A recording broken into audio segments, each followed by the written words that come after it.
You sign the safety report at 11:47 p.m. on a Tuesday, and you already know the number is wrong. Not slightly wrong, not rounding error wrong, the kind of wrong that has a body count attached to it, and you are the person holding the pen. The FAA requires catastrophic failure. Probability of once per 10 million flight hours. Your number is once per 250,000. You ran the calculation 3 times because the manager asked you to. It came out the same way 3 times. You signed it anyway. The office smells like burnt coffee and dry air conditioning. Outside, Seattle is doing what Seattle does in November. Gray, wet, indifferent. The document goes into a folder, the folder goes up the chain, and somewhere in a hangar in Renton, Washington, a plane with a flaw baked into its bones rolls toward the runway. Go back 2 years. Go back to the phone call that started all of this. Airbus announces the A320neo, a fuel-efficient upgrade to their best-selling narrow-body jet. And American Airlines, which had been loyal to Boeing for decades, starts making noise about switching. This is not a small problem. This is existential. The rational answer is a new aircraft from scratch. Clean sheet, modern aerodynamics, 5 to 6 years minimum. You don't have 5 to 6 years, so you do the other thing. You take the 737, a plane first flown in 1968, designed when computers filled entire rooms and pilots wore ties, and you strap bigger, more fuel-efficient engines onto it.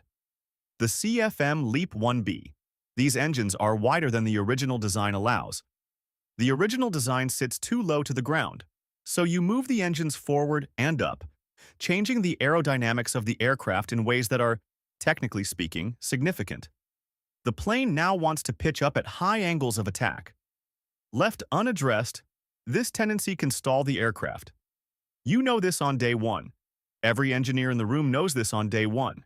It is not a secret. It is a problem to be solved. The solution is software. MCAS, Maneuvering Characteristics. Augmentation System, a piece of code that reads data from a single angle of attack sensor and, if it detects the nose pitching too high, automatically pushes the nose back down. The logic is straightforward. The implementation is where you get into trouble. Here is the problem you understand perfectly and document carefully and then classify as low risk. The sensor is a single point of failure.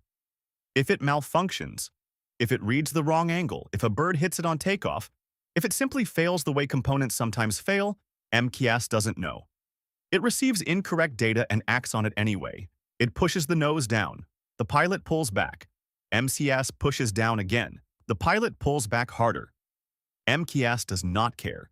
It will push down 11 times, each input stronger than the last, until either the pilot executes the exact right sequence of non-intuitive override steps, a procedure they've never been trained on because you haven't told anyone the system exists, or the aircraft hits the ground. You know this. You write it down. You classify it as low risk and move to the next item on the agenda. The pressure inside Boeing during this period is a physical thing. It sits in meetings like a third party at the table. The company has promised delivery timelines. Airlines have sold tickets on those timelines. The stock price is climbing. The CEO is talking about efficiency and transformation. Every month of delay has a dollar figure attached to it, and the dollar figure has been repeated so many times it has become a kind of gravity, pulling every decision in one direction toward the signature at the bottom of the page. You raise concerns in a meeting and it feels, as one of your colleagues later puts it in writing, like talking to a brick wall. A quality manager sends an email. This is the most difficult situation I have ever been in. The honest conversation this email is asking for doesn't happen. What happens instead? MCAS gets classified as low risk in FAA certification documents. Because it's low risk, pilots aren't required to be trained on it. Because pilots aren't trained on it, the system isn't mentioned in the flight manual. A pilot sitting in the cockpit of a 737 MAX has no way of knowing the system exists unless they already know. The FAA, operating under a delegation arrangement that allows Boeing to certify much of its own work, approves this.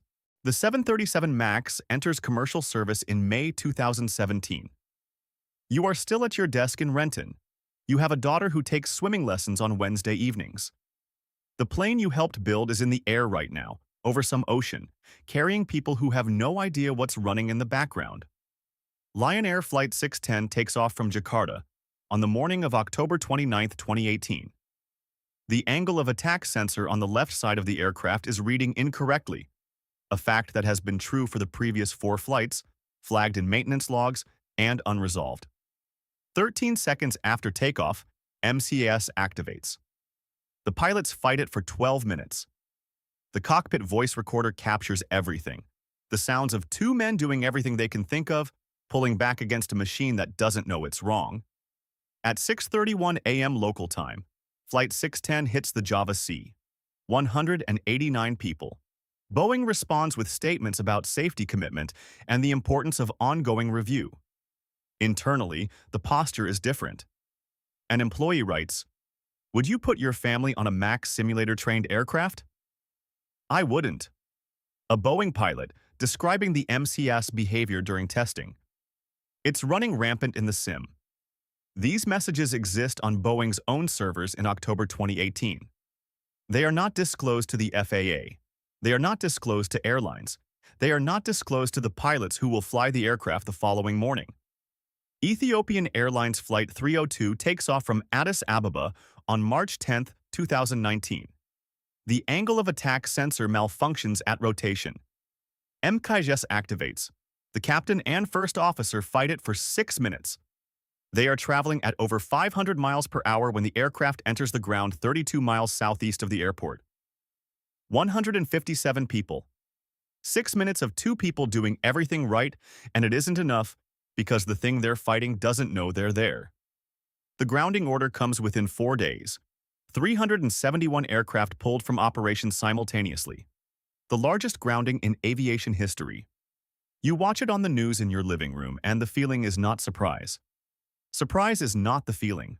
The congressional hearings are a specific kind of terrible. Executives sit in front of cameras and use passive voice the way other people use punctuation. Mistakes were made. Concerns were not elevated appropriately. The system did not function as intended. The CEO says, "We are sorry" 47 times across 2 days of testimony and manages to make repetition feel like the opposite of an apology. Then the internal messages surface. The clown's email, the monkey's email, pilots describing being trained like dogs, pushing buttons on command. A senior technical pilot writing that he basically lied to the regulators during a certification meeting. These are not the messages of people who didn't know. These are the messages of people who knew exactly, who wrote it down, and who signed the documents anyway because the documents had a deadline and the deadline had a number, and the number was very large. The CEO is fired in December 2019. The Justice Department produces a deferred prosecution agreement in January 2021. Boeing pays $2.5 billion. No individual is criminally charged. The engineers who raised concerns and were overruled. Some of them are still at Boeing, still getting up in the morning and driving to Renton, still doing the work. The MAX is recertified in November 2020 with MCAS redesigned to read from 2 sensors, with pilots trained on the system, with the flight manual updated. It flies today. It is, by all current assessments, a safe aircraft. The number you carry is 346. It is not a statistic the way a market figure is a statistic. It is a count. Each one has a name. Each one had a seat assignment, a reason for the trip, a person waiting at the arrival gate. Here is what I keep coming back to. There's a quality manager, a person whose name doesn't appear in the congressional testimony, who isn't in the documentaries, who sent an email in the middle of all of this that said, "We owe ourselves, our companies, and the flying public an honest conversation." That email exists. It was sent. Someone read it. And then everyone went back to work. I don't think that person was a coward. I think they were a person who sat at a desk in an office that smelled like dry air conditioning and burnt coffee, who understood exactly what the numbers meant, and who sent the most honest thing they felt they could send, which was an email asking for a conversation rather than a document refusing to sign. The distance between those two things is not a moral failure. It is the specific, careful shape of what institutional pressure does to a person who knows better. I'm not sure what I would have done with the email I didn't send. Are you?